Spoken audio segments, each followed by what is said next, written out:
Ассаляму алейкум, хайрлах шамлар, витаю в эфире телеканала АТР. Вы смотрите информационно-аналитическую программу «Бугунь». В студии для вас работаю я, Гульсум Халилова. И следующие 4 часа в этой студии с гостями мы обсудим основные новости и события, которые появились в украинской информационной повестке дня и которые непосредственно касаются временно оккупированных территорий. Я напомню, что мы работаем в прямом эфире. На экраны ваших телевизоров режиссера периодически выводят номер телефона, так что вы можете звонить к нам абсолютно бесплатно по вайберу +3 8067 63 46 130, а также можете присоединяться по скайпу atr.tv, это наш адрес, звоните, задавайте ваши вопросы, нам важен ваш голос.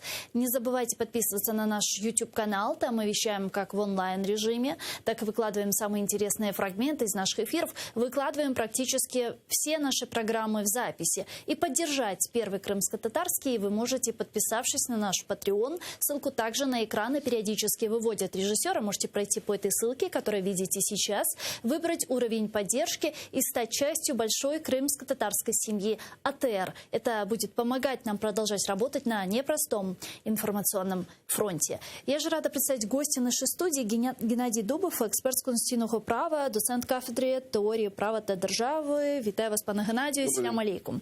Я предлагаю наш эфир начать со следующих новостей. Глава Министерства иностранных дел Украины Дмитрий Кулеба заявил, что обсудил с немецкой коллегой Аннеленой Бербок вопрос поставки оружия, и диалог по этому вопросу продолжится, сказал Кулеба. Подробнее в его цитате, пожалуйста.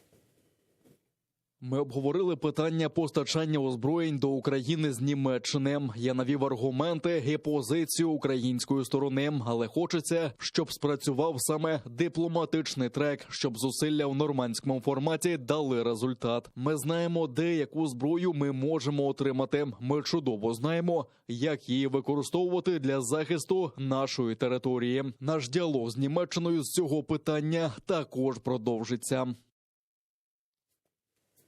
Министр иностранных дел ФРГ Аннелена Бербок сообщила, что Германия сделает все для возобновления встреч в рамках нормандского формата. Об этом она сказала во время брифинга по итогам переговоров с министром иностранных дел Украины Дмитрием Кулебой, а также министр иностранных дел Германии провела встречу с президентом Украины Владимиром Зеленским. И вот что она сказала после встречи.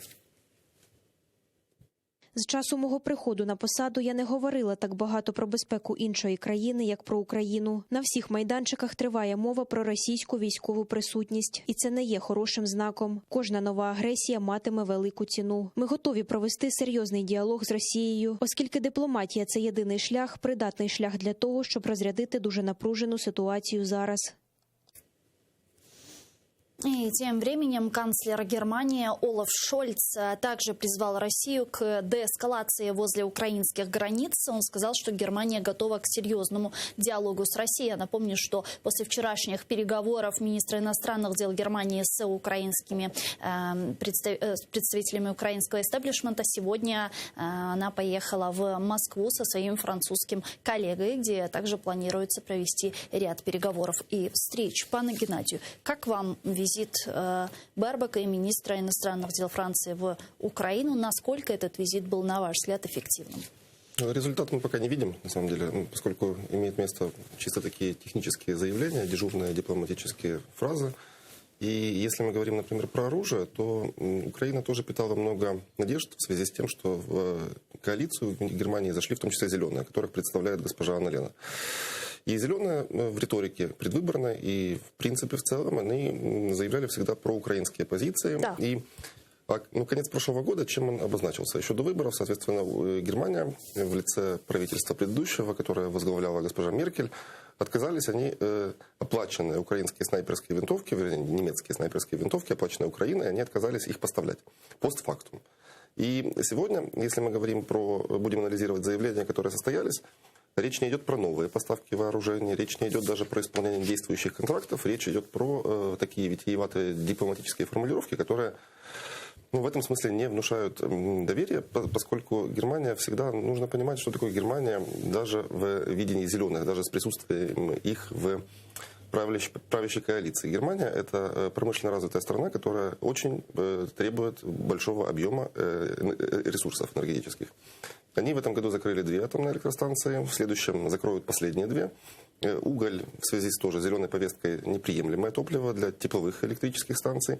И получается только, что они могут использовать или возобновляемые источники энергии, солнце, ветер или газ.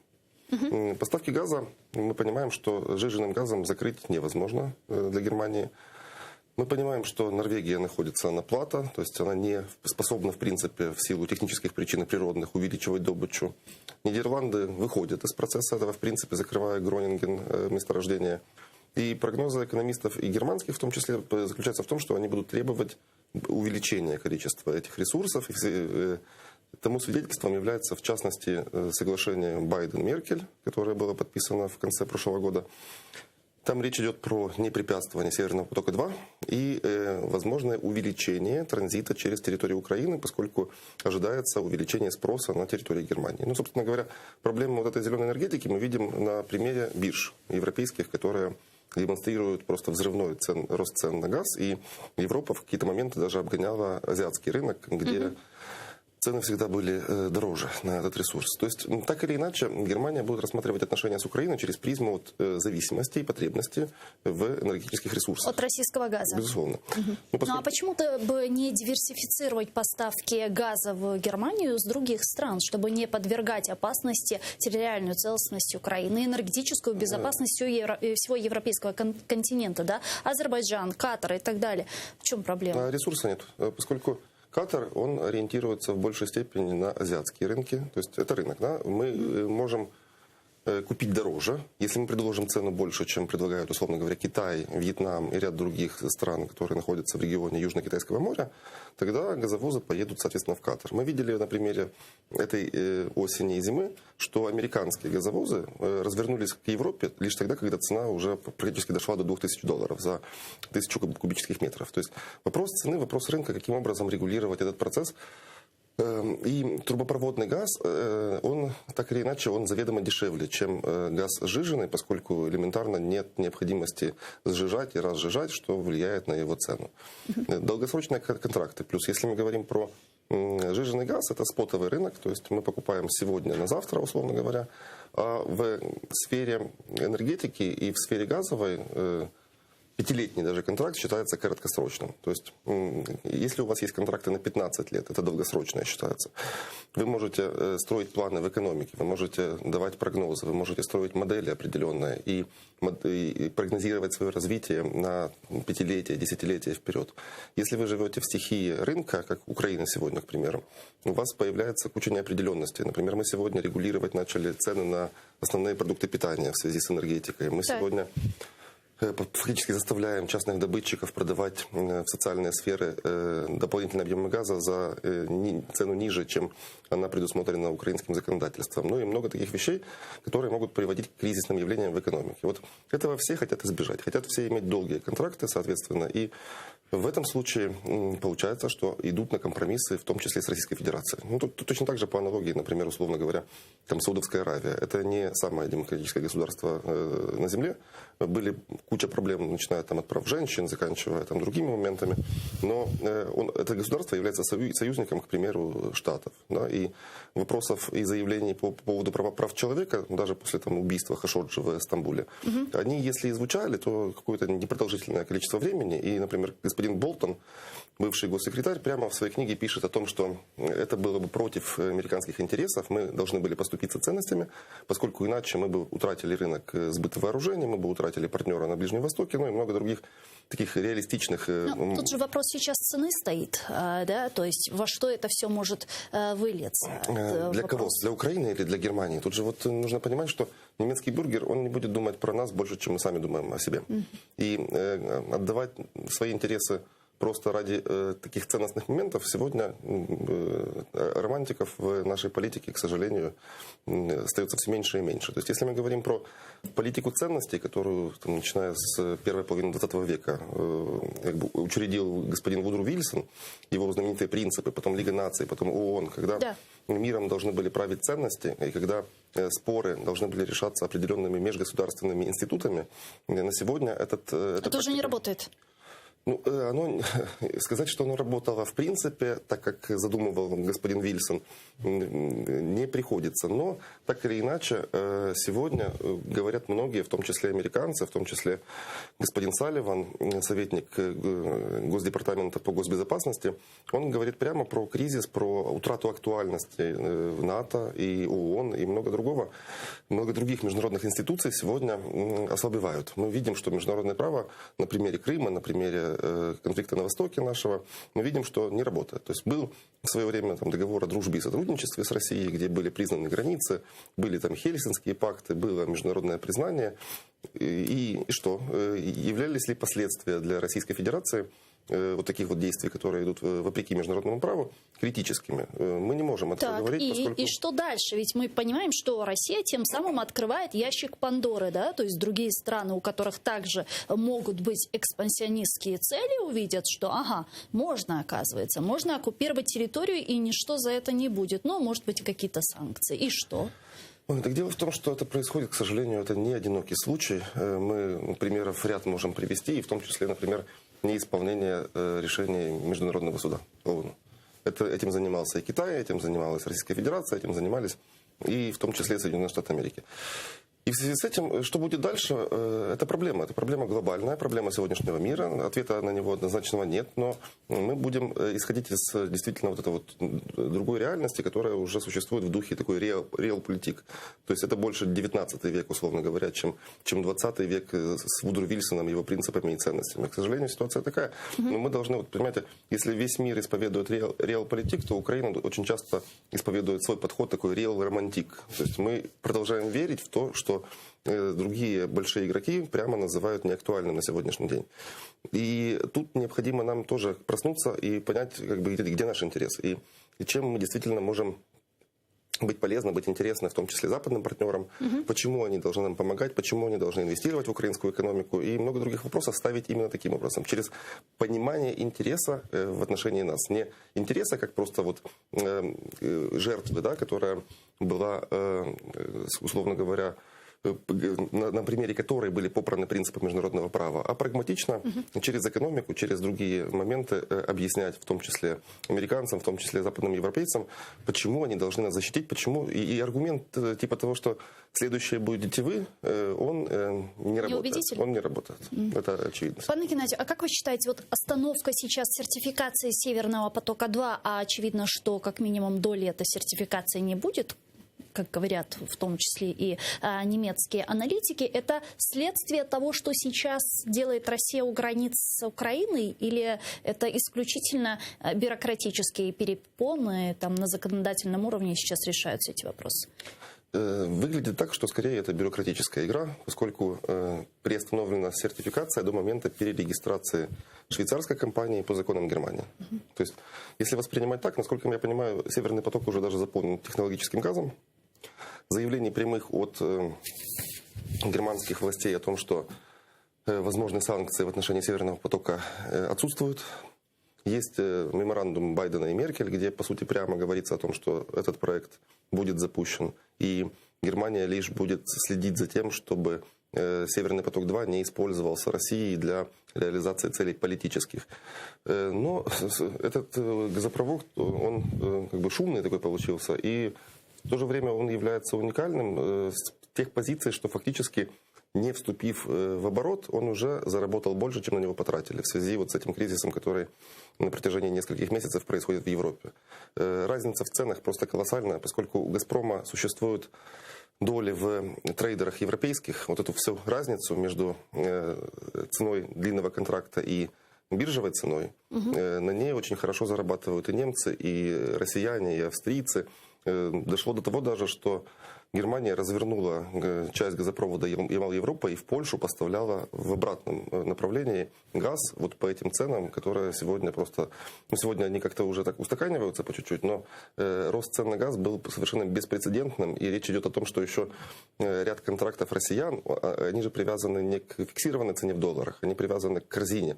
И в том числе в этой корзине существенную долю занимает спотовая цена за предыдущие периоды. То есть, условно говоря, чем выше сегодня цены на газ на споте, тем по послезавтра будет дороже газ, который поставляется «Газпромом». И в долгую они серьезным образом выигрывают. Я видел расчеты, которые говорят о том, что вот эту вот стоимость в 11 миллиардов долларов, которая потрачена была на «Северный поток-2», они уже перекрывают. Директор Центрального разведывательного управления США Уильям Бернс 12 января, оказывается, посетил Киев, где встретился с коллегами из украинской разведки, а также с президентом Украины Владимиром Зеленским. Об этом, ссылаясь на свои источники, сообщает CNN. На своих источниках издание узнало, что в прошлую среду глава ЦРУ находился в Украине, и он встретился с руководством украинской разведки. Они обсудили насколько велики риски вторжения России в Украину, также сложившуюся ситуацию, пути выхода из нее. Бернс обговорил с президентом Украины Владимиром Зеленским. А сегодня стало известно, что государственный секретарь США Энтони Блинкен, об этом уже подтвердили в Госдепе, завтра с рабочим визитом прибудет в Киев. Как сообщили источники Нью-Йорк Таймс, он должен встретиться с президентом Украины Владимиром Зеленским, и на переговорах должны обсудить вопросы безопасности на фоне угрозы вторжения России в Украину. С нами сейчас на прямой связи Віктор Бабаренко, керівник експертної групи ООО «Бюро аналізу політики». Пане Вікторе, вітаємо вас. Салям алейкум. Доброго здоровья.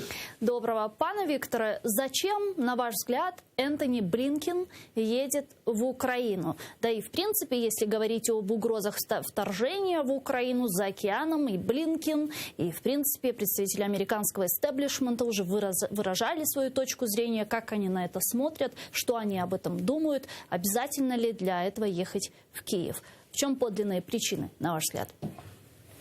Я думаю, причин несколько. Ну и обязательно это сделать сигнал. Сигнал все-таки и сигнал Путину, и сигнал Европе, что Соединенные Штаты Америки остаются верным союзником Украины и не готовы как бы ее сдавать. Вот. Хотя и прозвучали уже такие ожидания, что будут уговаривать Зеленского все-таки лечь под Минск, ну, сделать Минск, взять ДНР, ЛНР с Пушилиным, ополченцами, ну, ополченцами я имею в виду первый и второй армейские корпуса вооруженных сил России, ну, взять их как бы в прикуп такой, да, Украине. Но я уверен, что те, кто говорит этот тезис, не понимают внутренних процессов в Украине, потому что это однозначная красная линия для Зеленского.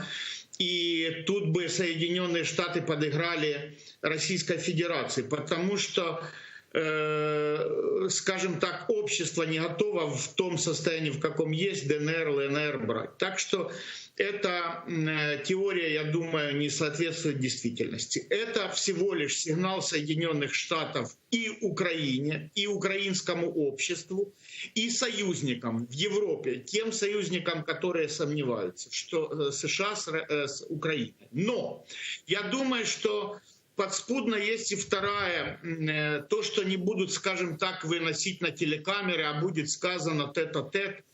Я думаю, что будут говорить что-то в плане: Владимир Александрович, вы, наверное, не в адеквате сейчас, что вы устраиваете политические разборки внутри Украины, открывая таким образом второй же фронт против Украины. И если у вас на Порошенко нет ничего, и это просто догонялки, то это, ну, на руку Путину. И я думаю, что Блинкен едет, и это его неофициальная часть визита, а то, что будет сказано непосредственно не на камеру.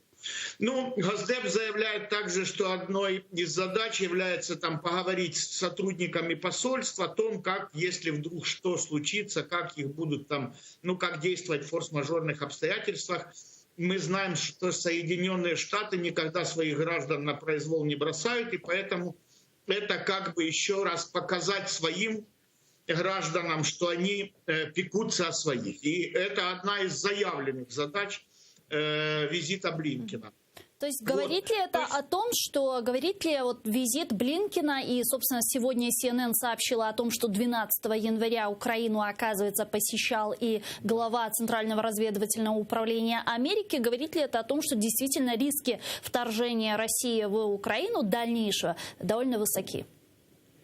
Вы понимаете, в чем дело? Тут играет против всех нас та ситуация, что все военные учились в академиях и в России, и в Украине, и в Европе, и в Соединенных Штатах, и они изучали одну из концепций. Концепция генерала армии, впоследствии маршала Шапошникова, русского генерала, которую он в своей книге «Мозг армии» обозначил, что мобилизация – это война и ничего другого. И поэтому, если одна страна производит мобилизацию, да, то для всех других это сигнал, что война неизбежна.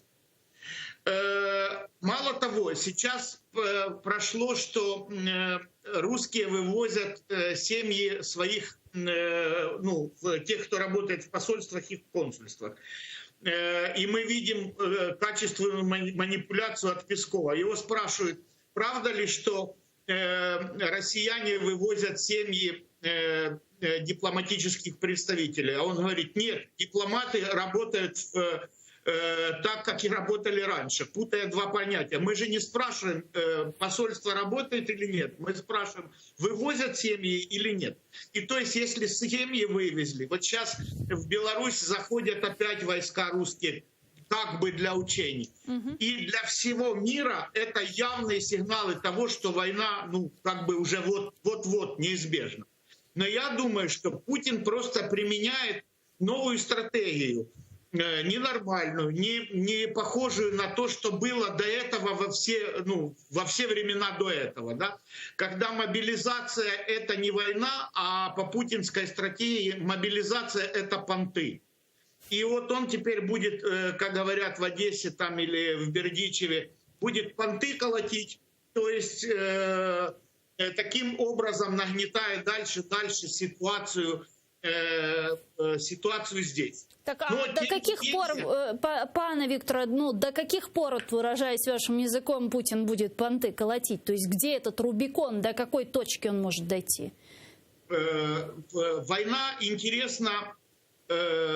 Полномасштабная война именно, в отличие, большинство думает, что весной-летом, когда потеплеет и есть зеленка, я думаю, что война интересна Путину именно в холодное время года, потому что, скажем так, в полномасштабной войне можно ударить аэрокосмическими войсками или ракетами, искандерами, грубо говоря, по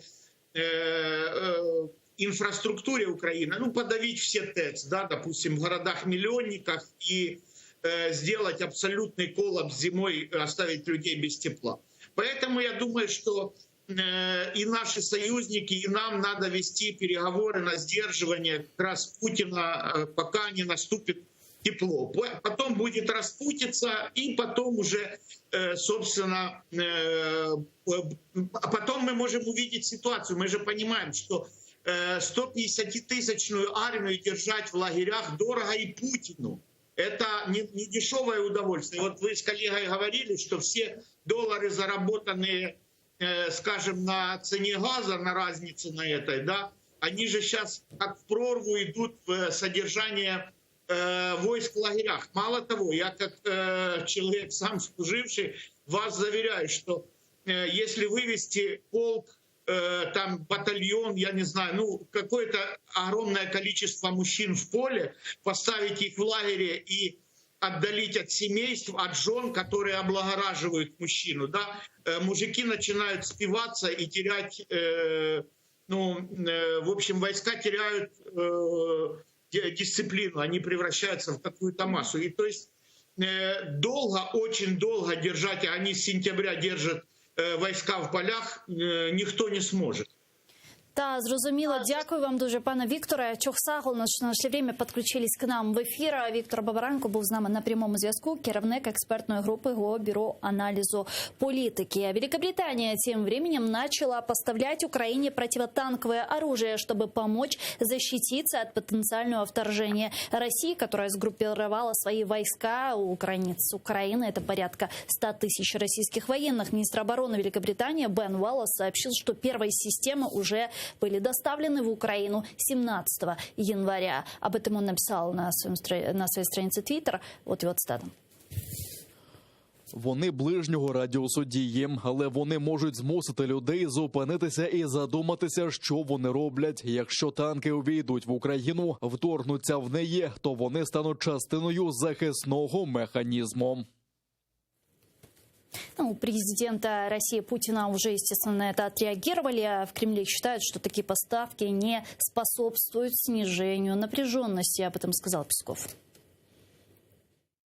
Это все в русле наших обеспокоенностей в связи с освоением территории Украины со стороны разных поставщиков вооружений, которые зачастую не только являются оборонительными, но и наступательными. Тем более якобы упоминались ПЗРК. Циркуляция ПЗРК – это вообще отдельная субстанция, которая регулируется международным правом. Это чрезвычайно опасно и не способствует снижению напряженности. Так же, как отметил выше пан Виктор, Россия начала вывозить из Украины семьи своих дипломатов. По словам высокопоставленного чиновника из органов безопасности украинского, 5 января в основном дети и жены дипломатов российского посольства в Киеве сели в автобусы и отправились в Москву. Приблизительно еще 30 членов семей российских дипломатов из Киева и Львова покинули Украину в следующие несколько дней. Дипломатам двух других консульств сказали приготовиться к выезду. Украинская сторона же не получала информации от России об эвакуации сотрудников дипломатических учреждений России из Украины. Об этом сообщили в Министерстве иностранных дел Украины. Пане Геннадию, грядет война? Нас как минимум с октября месяца этим пугают и говорят о том, что периодически возрастает количество сил и средств России на наших границах, периодически снижается, проходят учения, то есть и тут интересна позиция украинских властей официальных. Вот, например, на днях появилось интервью господина Данилова, секретаря СНБО. Он утверждает, что у них нет информации о том, что готовится вторжение. То есть он идет как бы в контртезу с нарративом, который транслируется и западными правительствами, и их средствами массовой информации, поскольку публикации действительно часто появляются. И мы видим сегодня, что самолеты-разведчики британские и американские патрулируют воздушное пространство Украины, включая территории, близкие к Крыму и близкие к Ордуло. И визиты дипломатов и поставки вооружений. Очень интересно было узнать, на каких условиях эти противотанковые комплексы были поставлены в Великобритании. Есть ли условия их, как с джевелинами, да? У нас же мы не можем их размещать близко к линии соприкосновения и применять.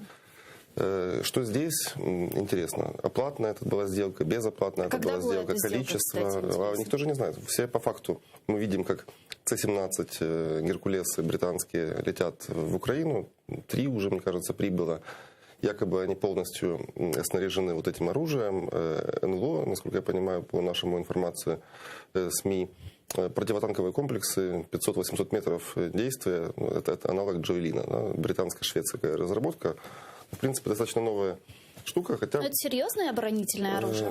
Да, но дело в том, что противотанковые комплексы есть и украинского производства. Интересно тоже сравнить, насколько они представлены в гособоронзаказе и насколько мы используем наш ресурс нашего ВПК, поскольку тут могут быть проблемы, и критика власти по этой линии, она серьезная, поскольку говорится, что мы большую часть оборонного бюджета проедаем на заработные платы и не обновляем технологический парк.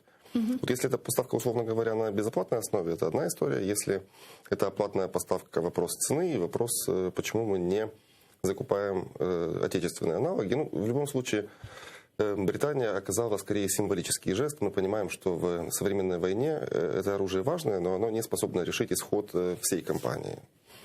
Поскольку сегодня это не Вторая мировая война, где танковые клинья прорывались на территорию. Сегодня существует авиация, развитое ракетное оружие. И больше влияния будут иметь средства противоракетной обороны и противовоздушной обороны. У нас с этим не сильно хорошо, и поставлять нам такие системы никто на сегодняшний день не хочет и, по крайней мере, не заявлял. Или мы слышали, вот даже Польша, да, там 3 комплекса «Патриот», порядка 6 миллиардов долларов. 6 миллиардов долларов для Украины – это огромные деньги, а все остальное ПВО и ПРО у нас советских образцов, и при том, что не самых новых советских образцов, и эту проблему тоже, к сожалению, не решают. Ну, в общем, подводя итоги, есть 2 версии. Все-таки это первая, которая исходит из реальности военной угрозы и наличия планов про вторжение в Украину.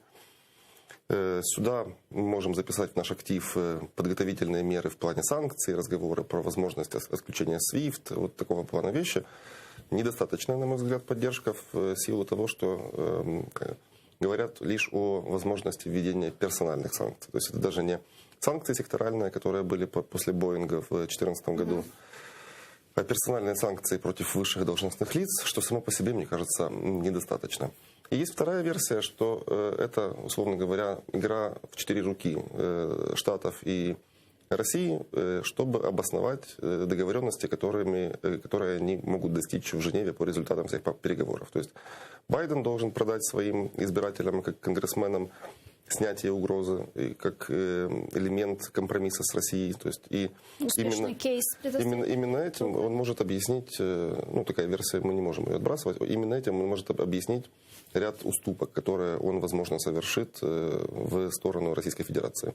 Очень интересно будет посмотреть проекты документов. Российские мы видели предложения по договоренностям со Штатами, и они на днях собираются дать свои версии документов, и от их содержания можно будет ряд выводов сделать. Так вы думаете, что содержание американского ответа на те требования, которые озвучил Путин, они будут существенно отличаться от того, что уже было сказано по результатам переговоров из уст Шерман, Столтенберга, Блинкена и так далее? Вы понимаете, сказано было не так и много. Сказано было лишь, что первое, западные партнеры поддерживают Украину, поддерживают ее суверенитет и поддерживают право, в частности, делать свой выбор в плане вступления в организации. Да, ну так это же было основное требование России, не расширяться на восток и вернуться к границам 1997 года. Там немножко не так. Там, смотрите, в чем логика, на мой взгляд, ну, в принципе, практически прямо, и Лавров это комментирует, и другие должностные лица. Есть основополагающее соглашение 1997 года Россия-НАТО. На момент 1997 года Прибалтика, Польша, Болгария, Румыния и ряд других стран, они не были членами НАТО. Да. И возврат к границам 1997 года, речь идет не про исключение, например, Прибалтики, исключение Болгарии, Польши, Румынии, не принятие Украины, а речь идет про военное неосвоение территорий. То есть будет, по задумке россиян, будет перечень определенных ударных комплексов, комплексов ПВО, комплексов ПРО, которые за определенную линию нельзя будет размещать. И проблема эта, она возникла уже не вчера. К примеру, вот помните, возможно, мюнхенская речь Путина, на которую часто любят ссылаться, это 2007 год. 2007 год, да, помню. Там поводом для вот такой вот жесткой риторики, поскольку Россия до этого момента сидела тихо и не высовывалась по вопросам военных в том числе. Поводом послужило то, что в Румынии собирались размещать системы противоракетной обороны для того, чтобы купировать иранскую угрозу. Мотивируя тем, что Иран угрожает территории, в том числе Израиля, в том числе стран НАТО, Штаты хотели поставить ПРО там. И это вызвало вот эту вот нервную реакцию России, которая потом вылилась, в том числе вот сегодня, в эти проекты соглашений и в как бы ультимативную позицию по поводу отношений с НАТО. Вот они хотят приблизительно вот в эту сторону развернуть ситуацию. И при этом говорить, что Штаты отрицают такую возможность, не приходится, поскольку прямо говорят, что мы будем двигаться по пути возможного возобновления, в частности, договора о запрещении ракет средней и меньшей дальности. Договор этот не будет возобновлен, будет что-то другое, но тут философия, мы видим, что она близка к философии россиян, в том смысле, что будет определенный класс вооружений, который подпадет под определенные ограничения.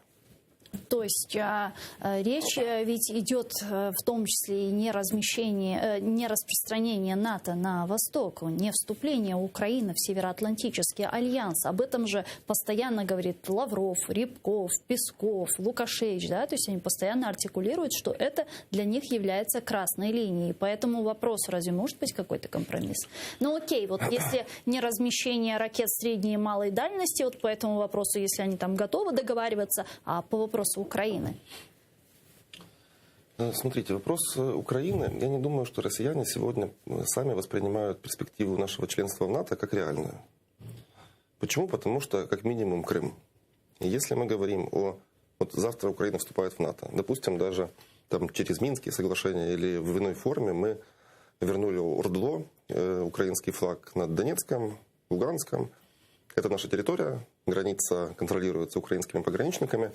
Проблема Крыма на этом этапе не решена, и нас принимают в НАТО. Что это означает? В соответствии с 5 статьей их устава, это означает, что на территории государства-члена, по сути, находятся оккупационные войска третьей страны, которые действуют, как бы осуществляют эффективный контроль этой территории. Это агрессия, очевидно. Как и сегодня, мы исходим из того, что вопреки международному праву нашу территорию, а именно Крым, аннексировали. Что тогда нам диктует 5 статья? Коллективная безопасность. В случае нападения на одну страну все обязаны, соответственно, принять меры для того, чтобы это нападение отразить.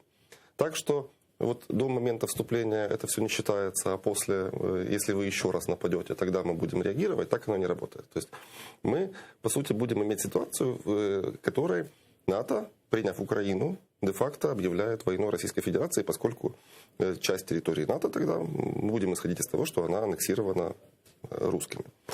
И как бы в этом случае является ли... В этом же и вопрос.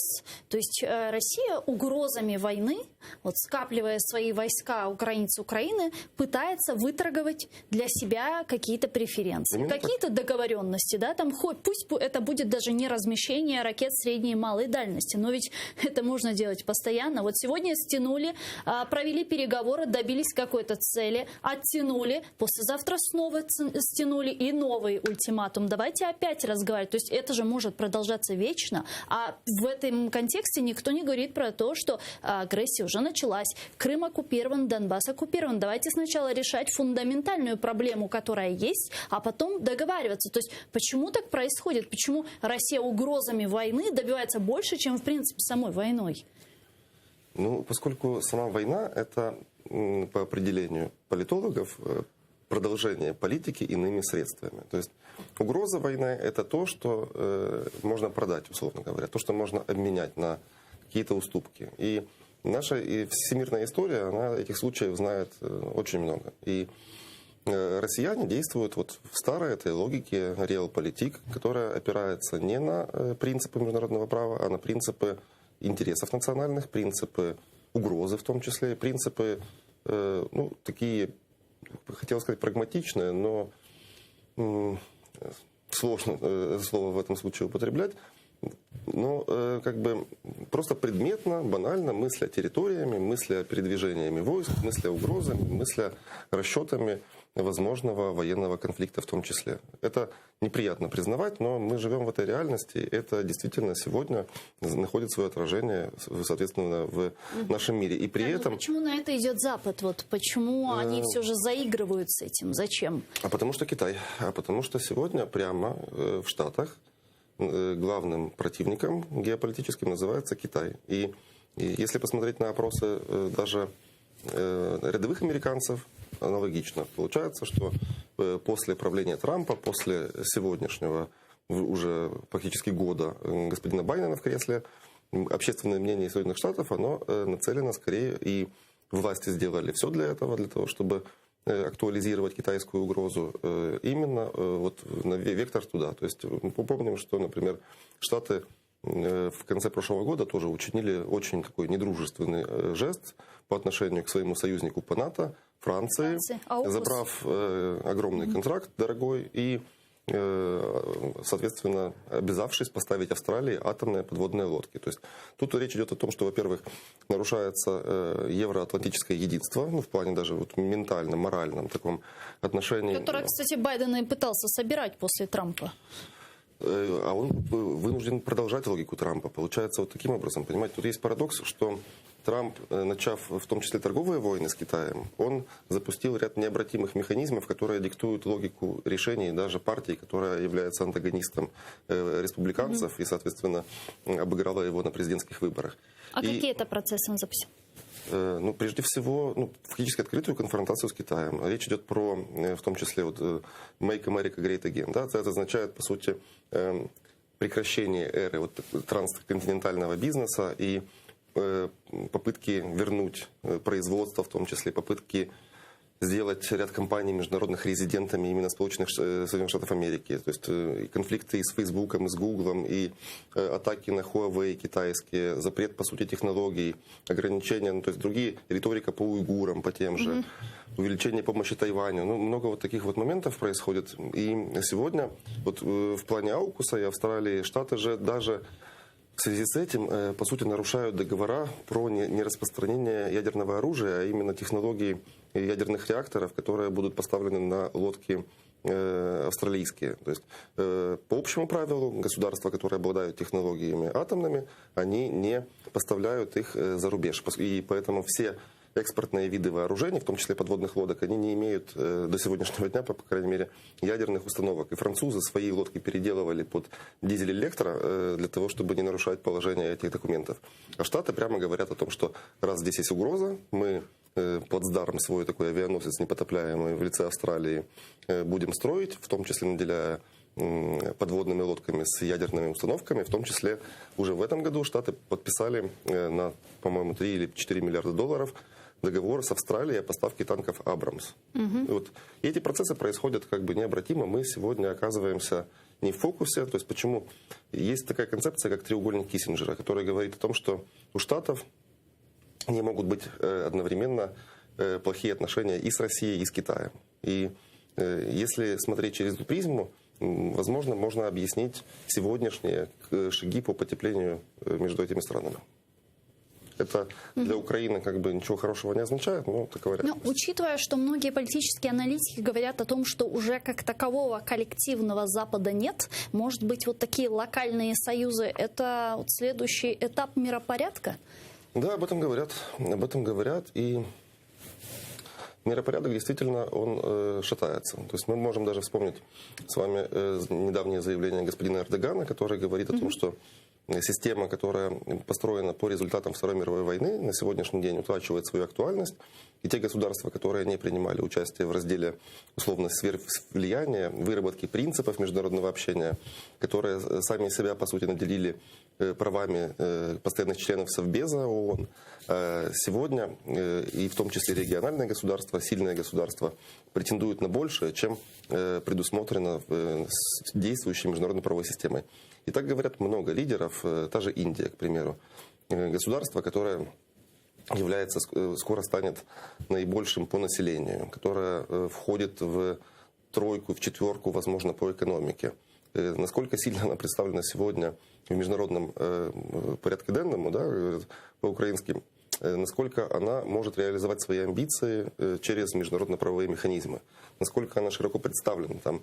И таких вопросов по ряду государств возникает много. И да, действительно есть версия, что будет речь идти про локальные союзы, про валютные зоны, в том числе про, по сути, такой некий откат глобализации. Но это перспектива не одного года, я думаю, и точного прогноза вам никто не даст. Вот вы упомянули Реджепа Таyyипа Эрдогана. Сегодня он сказал, что в ходе каждой беседы с Путиным он заявляет, что Турция против оккупации Крыма. Об этом турецкий лидер сказал журналистам во время своего визита в Албанию. Он сказал следующее. В ходе каждой беседы с Путиным я заявляю, что Турция против оккупации Крыма. Эту же позицию доводит до российской стороны внешнеполитического ведомства Турции. То есть позиция Турции по этому вопросу однозначная. Конец цитаты. Он назвал далеким от реальности сценарий оккупации Украины со стороны России. Эрдоган отметил, что для принятия подобного шага в Москве должны проанализировать ситуацию в мире и внутри страны. Эрдоган скептически относится к тому, что Россия может осуществить дальнейшее вторжение в Украину. Эрдоган что-то знает?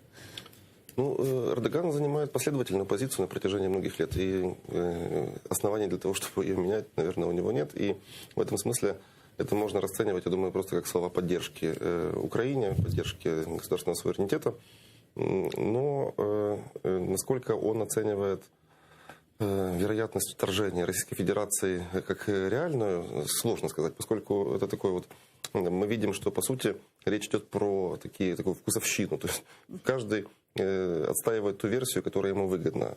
Доказательств объективных ни у одной стороны, ни представителей одного мнения, ни у другого не существует. Почему это выгодно для Польши? Вы наверняка видели вчера заявление главы национальной безопасности Польши, да, ведомства, если не ошибаюсь, Солоха, который сказал, что нужно быть готовыми к тому, что Россия может в ближайшее время напасть на Украину. Ну, Польша идет в мейнстриме, как бы, стран НАТО и Соединенных Штатов Америки, в частности. Соответственно, вопрос же заключается в чем? Польша, так или иначе, имеет границу общую. Есть анклав в виде Калининградской области. И Польша не заинтересована в том числе в реализации угроз Путина, который заявляет прямо, что в случае непринятия требований, вот то, что мы говорили с вами выше, по неразмещению ряда там ударных и противоракетных средств на территории, заявлялось что Беларусь получит ядерное оружие. В проекте новой конституции к Беларуси, который сегодня рассматривается, кстати, исключен тезис о безъядерном статусе Беларуси. Тоже это можно воспринимать как не случайно.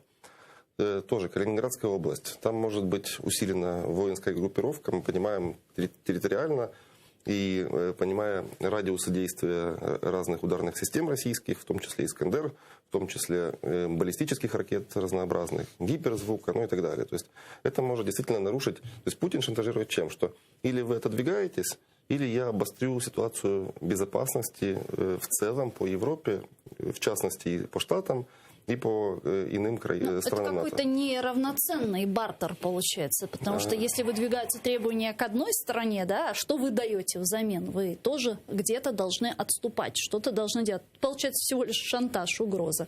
Ну, договора, вот проекты договоров, которые выкатили россияне, они действительно носят такой ультимативный характер.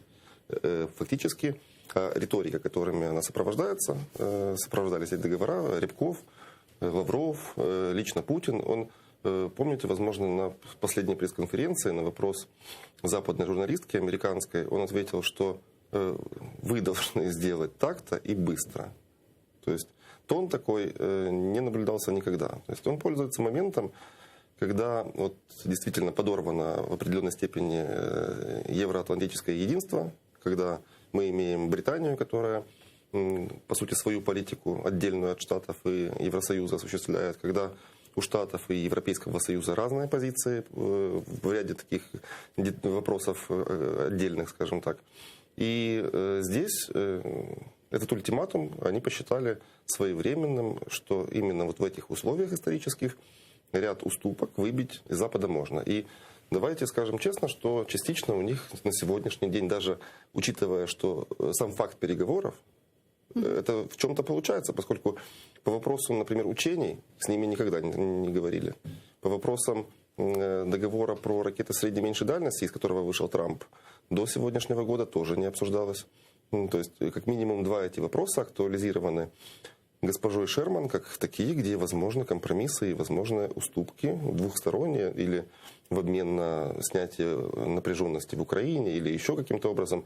Сегодня мы не понимаем до конца, к чему они придут. Но процесс продолжается, на мой взгляд, это очевидно, и нам нужно понимать вопрос место в том, Украины. А где гарантии того, что Россия выполнит те или иные условия, в результате, к которым они пришли в результате переговоров? Международное право оно не предусматривает в принципе никаких гарантий, что ярко почувствовала Украина в 2014 году. Конечно, от 1994 года. И не только, и договор про дружбу и сотрудничество, ряд иных двусторонних документов, включая документы по морю Азовскому, по Черному морю, ну, много-много всего. Это все просто как бы не сыграло никакой роли. А как вы думаете, вот в случае, если не будет никакого компромисса и консенсуса по выдвинутым требованиям, ультиматуму со стороны России, вот что дальше? Что может сделать Путин? Ну, мы с вами говорили выше, что, к сожалению, война является продолжением дипломатии иными средствами. То есть, исходя из их риторики, они, по сути, угрожают применением военной силы в отношении, может, даже более широкого круга стран, чем там Украина и Прибалтика. Ну, они могут реально на это пойти? Ну, в сегодняшних условиях я не вижу оснований, поскольку это будет, ну, это просто полностью обрушится как бы мировой порядок, и риск существует, в принципе, ядерной войны в том числе. Ну, если мы не говорим о масштабной Третьей мировой, возможной, которая может быть в случае, но какая-то локальная провокация может быть на Донбассе. Вот многие политические аналитики, кстати, и военные эксперты говорят о том, что Россия может осуществить некую такую провокацию на Донбассе и полностью уже оккупировать контролируемые Украиной части Донецкой и Луганской областей. То есть осуществить этот грузинский сценарий полностью. Ну, смотрите, последний год он принес много новостей тревожных в плане интеграции территории ОРДЛО в, по сути, Российскую Федерацию. Мы говорим о паспортах, сотнями тысяч раздают в упрощенном порядке русские паспорта. Мы говорим о отказе, по сути, вернее, не отказе, а признании товаров, которые имеют сертификаты так называемых ДНР, ЛНР, под госзаказы. То есть россияне, если раньше они стеснялись и оформляли как-то там через Абхазию, которая признана Россией там несколькими другими полугосударствами, скажем так. И третий момент, что сменили кураторов промышленности в ОРДЛО, и сегодня они, по крайней мере, рапортуют о запуске ряда производств как раз под нужды экономики российской. Рубль ходит там уже фактически с 2015 года как единственная валюта. Пенсии платят за счет, по сути, бюджета Российской Федерации. Ну и много такого плана вещей, которые отдаляют эти территории от территории Украины. И фактически они намекают на то, что если Украина не идет по пути реализации Минских соглашений, то рано или поздно признание совершится и ДНР, и ЛНР как государств. Недавно, также в прошлом году, насколько я помню, так называемых глав этих республик там чуть ли не в Единую Россию принимали. Или, по крайней мере, принимали, по сути, как официальных лиц в рамках Единой России, как правящей партии в РФ, которая сегодня владеет целым конституционным большинством. То есть вот такие сигналы и знаки, они идут, по сути, с начала прошлого года, и Украину тоже ставят перед выбором. Или вы идете на невыгодные для вас условия Минска, или мы смотрим и рассматриваем перспективу признания этих территорий как государствами, и, соответственно, что делает невозможным возврат их потом под юрисдикцию украинскую. А как вы думаете, вот этот вопрос завтра при визите Блинкена в Украину будет подниматься? Думаю, да. Все ожидают, что так или иначе на столе будет вопрос Минских соглашений. В каком виде они могут быть исполнены, какие могут быть внесены уточнения туда.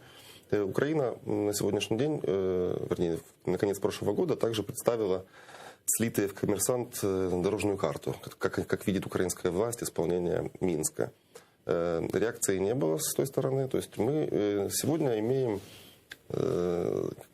переговоры, но они происходят не публично, и думаю, что если все-таки состоятся договоренности, если не будет конфронтации по линии штата Российская Федерация, в какой-то момент все пойдет очень быстро и могут привести в том числе и у нас к социальным потрясениям, поскольку общество сегодня, не владея информацией, оно просто не готово будет воспринимать решения, и это будет выглядеть очень странно. Президент Украины Владимир Зеленский провел встречу с двухпартийной делегацией Конгресса США. Один из сенаторов пообещал Украине летальное оружие. Зеленский проинформировал, в свою очередь, сенаторов о ситуации с безопасностью вокруг Украины и шагах, которые способствовали бы деэскалации и предотвращению дальнейшей агрессии. Он заявил о необходимости подготовки превентивного пакета санкций против России для противодействия агрессорам. Вот что сказал один один из сенаторов. Давайте послушаем. Я думаю, Володимир Путін зробив найбільшу помилку у своїй кар'єрі, недооцінивши, наскільки хоробро народ України боротиметься з ним, якщо він вторгнеться. Ми введемо дуже болючі економічні санкції, але ще важливіше те, що ми дамо народу України летальну зброю, яку вони потребують для того, щоб захищати свої життя. Чи це буде Джевелін, або Стінгер, або стрілецька зброя, або катери, Росія заплатить ціну. Будут наследки. Также Соединенные Штаты Америки подготовили 18 сценариев на случай вторжения России в Украину, но пока не собираются их раскрывать. Об этом сообщила Виктория Нуланд. Я предлагаю ее послушать. Я не збираюся розкривати 18 різних сценаріїв. Я просто скажу, що наші переговори, які ми ведемо з нашими союзниками, спрямовані на те, щоб заподіяти дуже гострий біль і дуже швидко. Якщо Росія зробить цей крок у будь-якій формі, ми хочемо продовжити розмову. Ми вважаємо, що це треба робити на основі взаємності. У них будуть образи, але у нас теж є побоювання. Ми вважаємо, що можемо знизити напруженість і домогтися певного прогресу в деяких з цих питань за допомогою дипломатії. Девід Столік, старший аналітик дослідницького центру «Європейські цінності» з Праги. Зараз з нами на прямому зв'язку. Пане Девіду, вітаємо вас. Здравствуйте. Добрый вечер. Добрый вечер. Пане Давиду, как в Европейском Союзе и в Соединенных Штатах Америки оценивают вероятность вторжения Российской Федерации в Украину? Насколько это реально, на ваш взгляд, в ближайшей перспективе? Загалом то можна сказати, все ж таки вірить в те, що агресія може відбутися. Я, наприклад, особисто думаю, що це була б величезна допомога президента зробити повномасштабну агресію проти України. Тому, я думаю, можуть бути, скоріше за все, якісь там менші провокації або такі військові удари, наприклад, як ракетні по конкретним об'єктам в Україні. Але такого рівня, скажімо, занепокоєння з боку європейських посадовців раніше ніколи не було. Тобто зараз Путіну вдалося сколихнути західну суспільну думку, політичну думку на такий рівень, якого ми раніше не бачили. Вот визит Энтони Блинкена в Украину – это следствие, это результат вот высокой степени обеспокоенности и риска вторжения России в Украину или нет? Вот как вы оцениваете этот визит?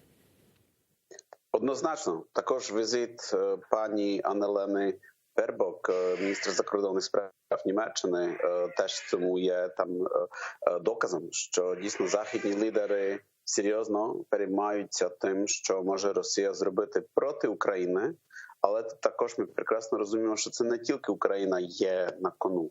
Тут російський наратив, російська пропаганда каже про те, що це НАТО, тобто ми ширимося на схід, тобто ми, НАТО, через Україну також несемо загрозу Російської Федерації. І тут дійсно російська пропаганда є дуже неефективною, бо тут всі суспільство, журналісти, політики знають, що ми не є агресивними, що ми не хочемо нападати на Росію. Це просто повна несятниця. Але ми бачимо, що після цих минулотижневих перемовин Росії з європейськими і трансатлантичними партнерами Росія починає ще накалювати цю ситуацію. Тобто це дійсно є такий якби привід для того, щоб максимально зараз зусиль спрямувати на дипломатичний фронт, щоб міністри закордонних справ різних великих європейських і, скажімо, північноамериканських країн, США, Канади, включилися в переговорний процес, щоб максимально зробити так, щоб відмовити Росії від такої якоїсь військової агресії. А как вы думаете, это возможно? Вообще эти все переговорные процессы, которые были на прошлой неделе, это вообще марафон ряда переговоров в Брюсселе, Женеве, Вене и так далее, это вообще эффективно? Это сдерживает Россию от агрессии или наоборот дает карт-бланш агрессору на дальнейшие действия? Наоборот, это такая демонстрация слабости со стороны Запада, США, Европейского Союза. Я не думаю, що Захід вступив в сила цих перемовин. Ці вимагання з боку Росії були повністю відкинуті, були раціонально російським делегаціям пояснені. І європейські і американські партнери задавали багато питань російській делегації. Одне з ключових питань було, щоб Росія довела, яким чином Україна загрожує безпеці Росії. І ніхто не почув якоїсь там раціональної, логічної відповіді. Тобто це точно не була якась там слабка позиція Заходу на цих перемовинах. Навпаки, це показало ще більше цю таку зухвалість російської позиції. І це має величезний вплив на суспільну думку в Західної Європі, в країнах ЄС і в країнах НАТО. Тобто зараз ми що бачимо, що Захід ще більш об'єднаний і має більшу рішучість протистояти цій російської агресії. Бо тут ніхто в Європі не хоче якоїсь там великої війни. І тут російська пропаганда, російські наративи однозначно не досягли свого.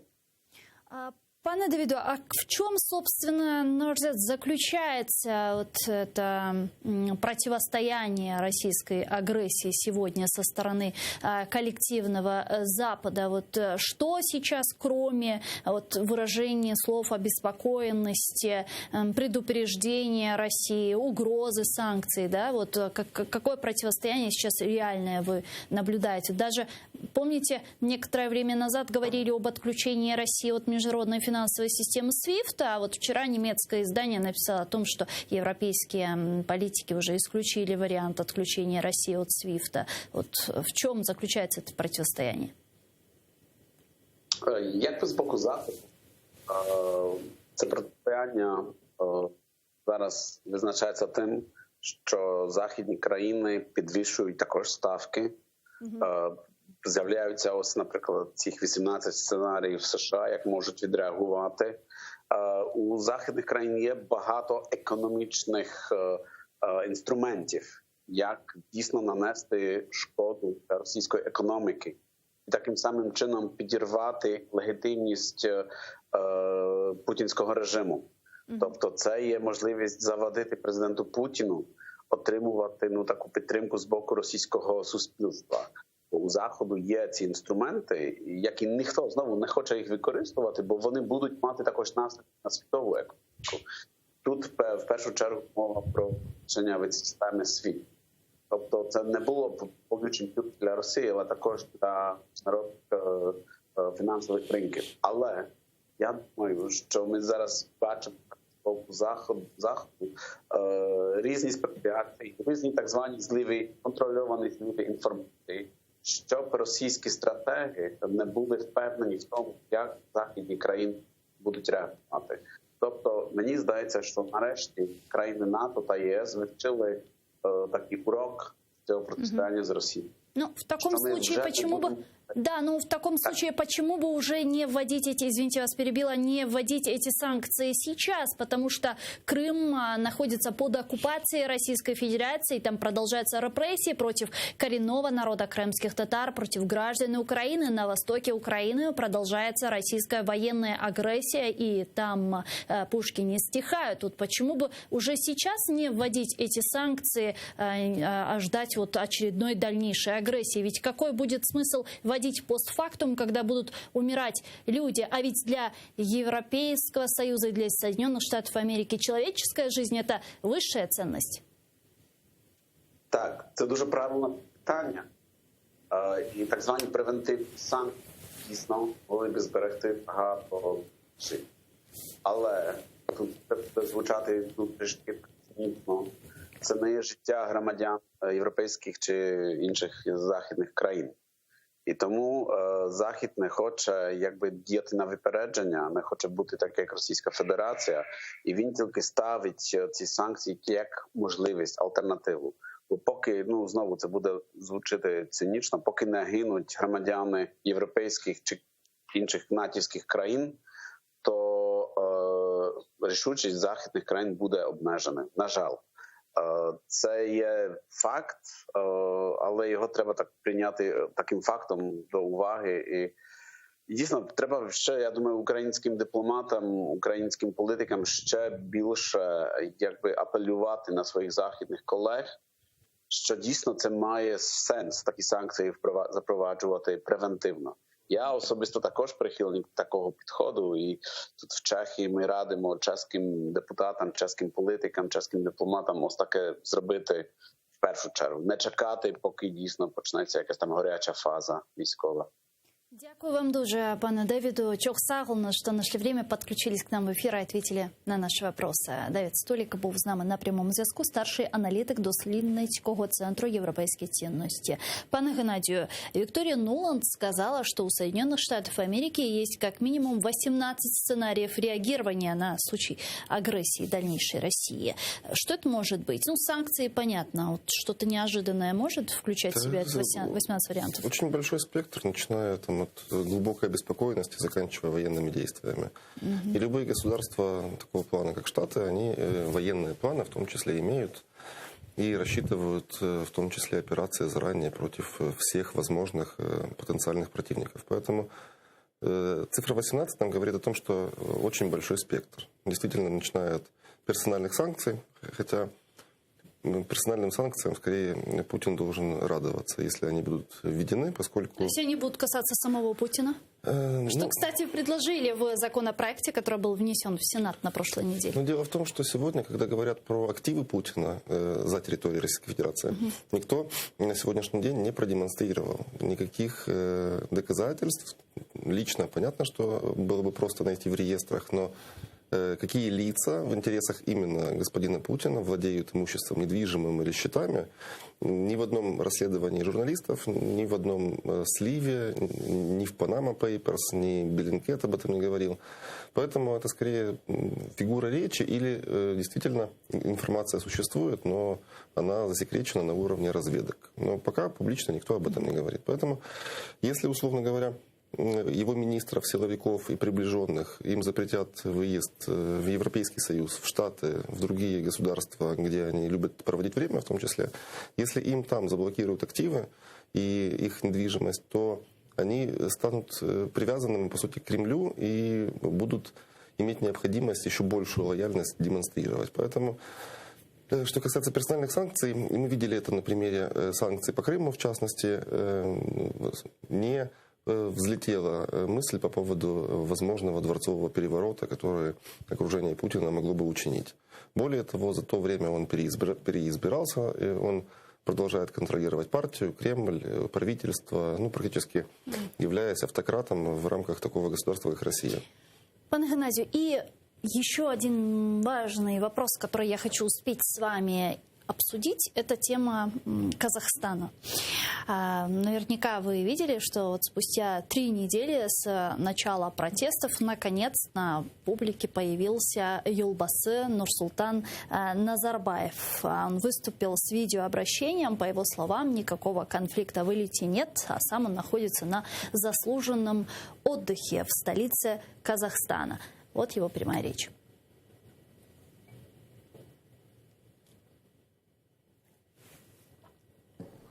Важно выяснить, кто организовал все эти погромы и убийства. Следствие даст ответ на этот вопрос. Выражаю искренние соболезнования родным и близким погибших, а пострадавшим желаю скорейшего выздоровления.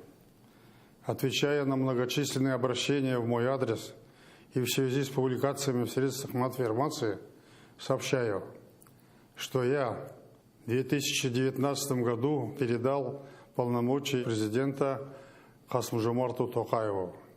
И с тех пор являюсь пенсионером. И в настоящее время нахожусь на заслуженном отдыхе в столице Казахстана и никуда не уезжал. Президент Касым-Жомарт Токаев обладает всей полнотой власти. Он председатель Совета Безопасности. В скором времени он будет избран председателем партии Нур-Отан. Поэтому никакого конфликта или противостояния в элите страны нет. Слухи на эту тему абсолютно беспочвенны. С нами сейчас на прямой связи Мухтар Аблязов, лидер оппозиционного движения «Демократичный выбор Казахстана». Мухтар, бей, селям алейкум. Салам алейкум. Как вам выступление Нурсултана Назарбаева, и как вы думаете, почему он так опоздал? Ну, он, или надо признать, определенным политическим чутьем запрыгнул, что называется, в последний вагон. Если бы он еще неделю бы отсутствовал в информационном пространстве, то на самом деле бы люди бы сказали: все, его нет, и якобы власть полностью принадлежит Касым-Жомарту Токаеву. Вот. И чтобы этого не было, он, собственно, сегодня и появился. Тем самым разрушив представление многих людей, что якобы власть у нынешнего президента. Вот. И он появился прямо в нужный момент, потому что слухов было много, что он умер, что преследуют якобы его родственников и так далее. Но всего этого на самом деле нет. Так, а что есть? Есть, что он показал, что в доме хозяин. Во всяком случае, пока. Я, собственно, сегодня выступал в прямом эфире и объяснял, что в ближайшем будущем мы будем свидетелями, как нынешний президент, как мы его все называем в стране мебель, методично станет мебелью Владимира Путина. Но это будет в ближайшие пару месяцев видно по действиям. А сейчас пока Нурсултан Назарбаев демонстрирует, что он хозяин в стране. Он никуда не уходил. И он там, обратите внимание, лжет, говорит, что он с 2019 года якобы на пенсии. Ну тогда, если он на пенсии, то спрашивается, а что же он день 10 назад спешно сдавал следующую его должность глава Совета Безопасности. Пенсионер не может так бесконечно долго уходить. На самом деле он контролирует власть в стране. Ну, то есть, как в России было, когда Путин вроде как бы был премьером, а президентом был Медведев. На самом деле главой государства реально был Путин. И в Казахстане та же самая ситуация. Поэтому его появление — демонстрация, что он продолжает рулить. Ну и, собственно, вы знаете же, столица называется Нур-Султан. Партия власти называется Нур-Отан. И ничего не поменялось, просто идет перегруппировка сил. Он прячет своих родственников от народного гнева и в реальности продолжает пока рулить страной. Ну, вот многие политические аналитики говорят, что Путин и Токаев, вот, использовав протесты, протестное настроение, отодвинули Нурсултана Назарбаева, и, собственно, вся власть сейчас аккумулирована вокруг Жомарта Касым Токаева. А вот российские военные ОДКБ, которые зашли на территорию Казахстана, это был такой сигнал казахстанским силовикам, которые не хотели применять оружие против своих же граждан, что в случае очередных протестов, если казахстанские силовики не будут действовать, то вместо них это будут делать российские десантники. Вот такая версия, на ваш взгляд, имеет жизнь? В этой версии рабочая только вторая часть. Дело в том, что полиция и армия стала переходить на сторону народа, и Назарбаев понял, что он уже теряет контроль. И как это было исторически при царях, при ханах, нужны были внешние силы, собственно, поэтому он обратился к Путину за поддержкой. Именно Назарбаев. Формально это озвучивал Токаев, но это делал все Назарбаев. Вот с этим я соглашусь, потому что силовики, которые боялись применить оружие, то есть они понимали, что рассерженная толпа просто их растерзает. И когда они услышали, что Путин, тем не менее, будет помогать, то есть такая поддержка была больше психологическая. 3000 солдат от ОДКБ — это вообще небольшое количество, потому что количество всех вооруженных сил, полиции, Национальной гвардии порядка 300 тысяч человек. Поэтому 3000 — это был такой символический знак со стороны Путина, что не бойтесь, стреляйте, мы вам, если что, поможем, спасем. С этим я абсолютно согласен. Что касается первой части, это распространяли, скажем, эту версию, что якобы Токаев рулит. Для чего? Для того, чтобы сбить народный гнев. Это же не сразу происходило. Назарбаев не сразу сдал позицию Совета Безопасности. Но по Конституции, кстати, он пожизненно остается главой. Поэтому эти права у него никто не отобрал. И он сначала отправлял в отставку правительство. Это не помогло. Потом еще какие-то действия были сделаны, опять не помогло. Потом он сдал свою позицию главы Совета Безопасности, опять не помогло. И сейчас он там объявляет, говорит, что он якобы пенсионер. Ну, как с 2019 года, что уже неправда. То есть в реальности он таким образом хочет перегруппироваться и также продолжать управлять страной, дергая за ниточки. Вот вы вначале сказали, что мы будем наблюдать, как Жомарт-Касым Токаев будет превращаться в мебель в Кремле. А разве было что-то иначе? Разве раньше того же самого не было? Потому что если даже посмотреть на голосование Казахстана на международных площадках даже по Крыму, по нарушению прав человека в Крыму и так далее, то Казахстан всегда голосовал в унисон с Россией. Что сейчас изменится? Токаев всегда был мебелью и будет чьей-то мебелью. У него функция такая. Сначала функция быть мебелью Назарбаева, и в ближайшем будущем мы увидим, как он будет функцией Путина. На самом деле раньше Назарбаев балансировал. И не случайно западные страны Европы воспринимали так, что Казахстан как бы некое светское государство, которое балансирует между Китаем и Россией, что называется, ни вашим, ни нашим. А на самом деле он был, понятно, что больше всего по структуре управления, по взаимодействию в экономике, конечно, он был с Путиным. Но я не могу сказать, что все заявления даже по Крыму и по Украине у него были синхронные. Они, я имею в виду действующая власть под руководством Назарбаева, маневрировали тоже, не давали четкую однозначную позицию, что они считают, что Крым именно российский. Или по Востоку. Только в последнее время стала риторика сближаться с позицией Путина.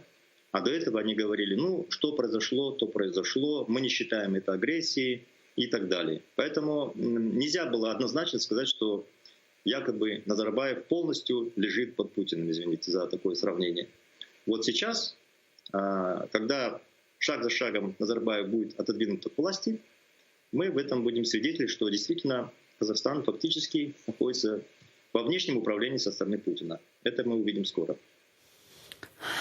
Дякую вам дуже. Чок сагол, что нашли время и подключились к нам в эфир. Мухтар Аблязов был с нами на прямой связи, лидер оппозиционного движения «Демократический выбор Казахстана». Пане Геннадию, ведь действительно все очень просто. Скажи мне, чей Крым, и я скажу, кто ты, да? То есть можем ли мы говорить, что вот вопрос Крыма, да, это такой маркер независимости того или иного государства от России? В случае, если такая сейчас, как Лукашенко, выступит с заявлениями по Крыму, мы будем понимать, что де-факто оккупация Казахстана Путиным завершилась. Ну, дело в том, что давайте не будем забывать, Крым это маркер, безусловно, но Казахстан давно член Европейского ОДКБ и Таможенного союза, то есть экономическая и военная интеграция на высоком уровне. В урановых проектах, в нефтегазовых проектах куча российского капитала. Там есть и западный капитал. Ну, то есть влияние РФ на Казахстан это не новость, это не как бы открытие, не секрет. Договор по Байконуру у них до 2050 года, по сути, с передачей юрисдикции над отдельной территорией под законы России. Ну, то есть говорить о том, что Казахстан вот до этого, как они называют, переворота или попытки его беспорядков, то, что он был самостоятельным в своих решениях и не ориентировался в том числе на мнение России, мы не можем. Поэтому в этом смысле ждать каких-то изменений тут действительно очень похоже на определенный такой внутриэлитный конфликт, который в том числе был преодолен благодаря вмешательству вот этого контингента, который назвали миротворцами, представлявшим ОДКБ. То есть, действительно, я согласен с мнением, которое вы высказали, что главной функцией этого контингента было вселение уверенности в силовиков о том, на какой стороне им стоит находиться, чтобы продолжить свою службу, так сказать, и не потерять место в государственной машине. Дякую вам дуже, пане Геннадію. Спасибо большое, что в наше время приехали к нам в студию и ответили на наши вопросы. Геннадій Дубов, експерт з конституційного права, доцент кафедры теории права та державы, был гостем нашей студии. А я с вами не прощаюсь, мы сейчас прерываемся буквально на 5-6 минут, после вернемся в эту студию и продолжим информационно информационно-аналитическую программу «Бугунь». Не переключайтесь, я напомню, чтобы вы не забывали подписываться на наш YouTube-канал. Там мы вещаем как в онлайн-режиме, так и выкладываем самые интересные фрагменты из наших эфиров. Выкладываем практически все наши программы в записи. Буквально через 5 минут. Коршкинч.